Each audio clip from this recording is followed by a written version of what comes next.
Assalamualaikum warahmatullahi wabarakatuh.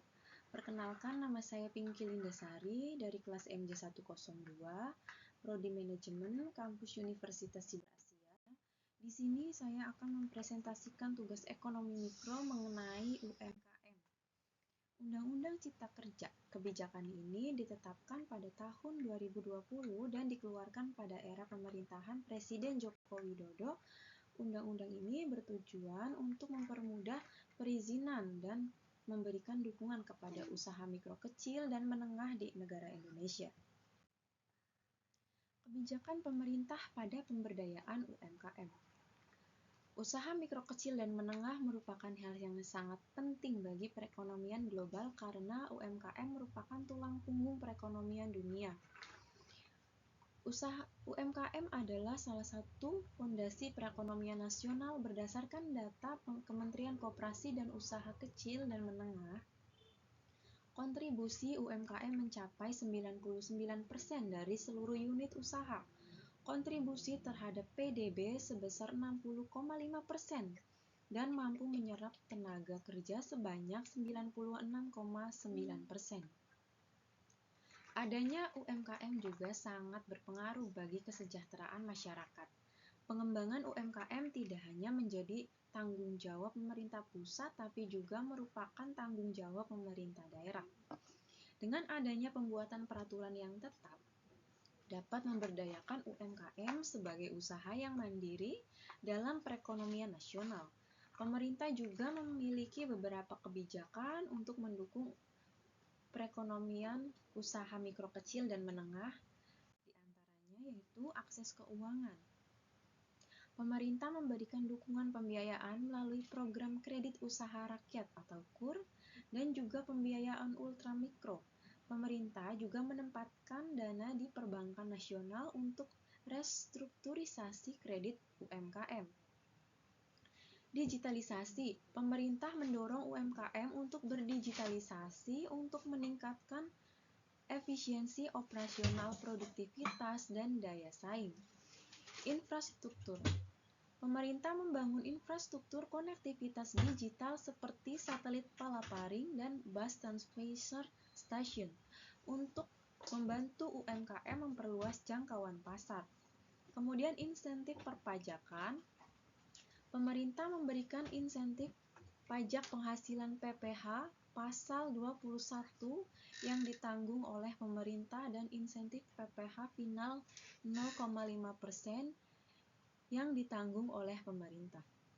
Bantuan sosial. Pemerintah memberikan bantuan sosial kepada pelaku UMKM miskin dan rentan. Pelatihan dan pengembangan kapasitas. Pemerintah memberikan pelatihan dan pengembangan kapasitas untuk UMKM. Regulasi dan perlindungan usaha. Pemerintah memberikan regulasi dan perlindungan usaha untuk UMKM. Kemudian sinergi dan koordinasi. Pemerintah meningkatkan sinergi dan koordinasi dengan sektor publik, akademi, dan swasta. UMKM juga menghadapi berbagai masalah, diantaranya masalah keuangan. UMKM sering mengalami kesulitan dalam mengelola keuangan seperti likuiditas, arus kas, dan perpajakan. Selain itu, UMKM juga kesulitan mendapatkan akses pembiayaan yang terjangkau dan memiliki persyaratan yang ketat. Kemudian manajemen. UMKM sering mengalami masalah dalam manajemen waktu, pemasaran, operasional, sumber daya manusia, dan strategi bisnis. Teknologi UMKM masih banyak yang belum mengadopsi teknologi digital dan literasi digital. Kemudian bagian pemasaran. UMKM sering mengalami kesulitan dalam pemasaran digital serta memasarkan produknya secara online. Kemudian inovasi. UMKM sering mengalami kesulitan dalam melakukan inovasi produk. Kemudian persaingan. UMKM harus bersaing dengan perusahaan besar atau pesaing lokal lainnya. Kemudian jaringan dan kemitraan. UMKM sering mengalami kesulitan dalam mendapatkan jaringan dan kemitraan dengan pemasok, distributor, atau institusi pendukung lainnya. Kemudian regulasi dan birokrasi. UMKM sering mengalami permasalahan terkait regulasi dan birokrasi. Faktor perkembangan UMKM yaitu pemanfaatan sarana teknologi informasi dan informasi, kemudahan pinjaman modal usaha, menurunnya tarif PPh finansial. Undang-undang tentang usaha mikro kecil dan menengah adalah Undang-Undang Nomor 28 Tahun 2028. Undang-undang ini mengatur berbagai hal terkait UMKM yaitu ketentuan umum, asas, prinsip, dan tujuan pemberdayaan. Kemudian kriteria UMKM, penumbuhan iklim usaha, pengembangan usaha, pembiayaan dan peminjaman, kemitraan, koordinasi pemberdayaan, serta sanksi administrasi dan ketentuan pidana. Undang-undang ini juga mengatur kriteria UMKM yaitu usaha mikro. Usaha mikro adalah usaha produktif yang dimiliki oleh perorangan atau badan usaha perorangan dengan aset maksimal 50 juta dan omset maksimal 300 juta. Kemudian usaha kecil. Usaha kecil adalah usaha ekonomi produktif yang berdiri sendiri dengan omset maksimal 500 juta dan omset maksimal 2,5 miliar.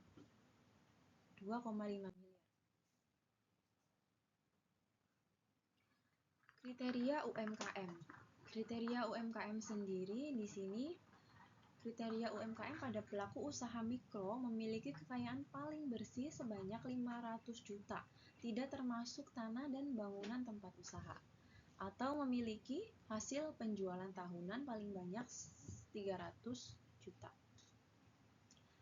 Kriteria pada UMKM kecil memiliki kekayaan paling bersih sebanyak 500 juta sampai dengan paling banyak 500 juta, tidak termasuk tanah dan bangunan tempat usaha, atau memiliki hasil penjualan tahunan paling banyak 300 miliar sampai dengan paling banyak 2,500 miliar. Kriteria menengah memiliki kekayaan paling bersih sebanyak 500 juta sampai dengan paling banyak 10 miliar, tidak termasuk tempat usaha dan bangunan. Peraturan pemerintah untuk melindungi UMKM. Penetapan MPR RI pada tahun 1998 tentang politik ekonomi 2 dalam rangka demokrasi ekonomi. Usaha mikro kecil dan menengah perlu diberdayakan sebagai bagian integral ekonomi rakyat yang mempunyai kedudukan, peran dan potensi strategis untuk mewujudkan struktur ekonomi nasional yang semakin berkembang. Peraturan perundang-undangan terkait yang menjadi dasar hukum Undang-Undang 20 Tahun 2028 mengenai usaha mikro kecil dan menengah pada pasal 5 ayat 1, pasal 20, pasal 20 ayat 2, kemudian pasal 32, kemudian pasal 33 Undang-Undang Nomor 9 Tahun 1995. Undang-Undang Nomor 2 Tahun 2028 tentang pemberdayaan UMKM bagi perekonomian Indonesia.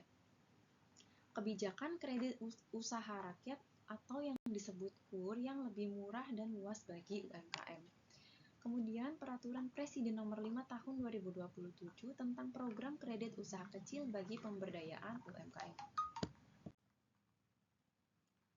Perkembangan usaha mikro kecil dan menengah di Indonesia sejak tahun 2010 hingga saat ini dapat dilihat dari berbagai hal, yaitu yang pertama ada jumlah unit. Pada tahun 2010, jumlah unit UMKM di negara Indonesia mencapai 50 juta dan kini sudah mencapai 63 juta. Kontribusi terhadap PDB, UMKM berkontribusi terhadap produk domestik bruto sebesar 60,5%. Kemudian penyerapan tenaga kerja. UMKM berkontribusi terhadap penyerapan tenaga kerja sebesar 97% dari total tenaga kerja. Peran dalam perekonomian. UMKM memiliki peran besar dalam menyumbang pertumbuhan ekonomi Indonesia. Berbagai upaya yang telah dilakukan pemerintah untuk memajukan UMKM antara lain adalah akses keuangan, pelatihan, dan pengembangan kapasitas, digitalisasi UMKM, regulasi, dan perlindungan usaha.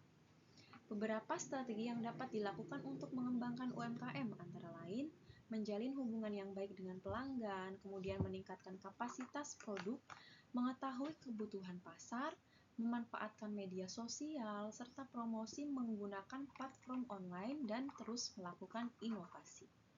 Sekian penjelasan presentasi dari saya, kurang dan lebihnya mohon maaf. Terima kasih. Wassalamualaikum warahmatullahi wabarakatuh. Udah.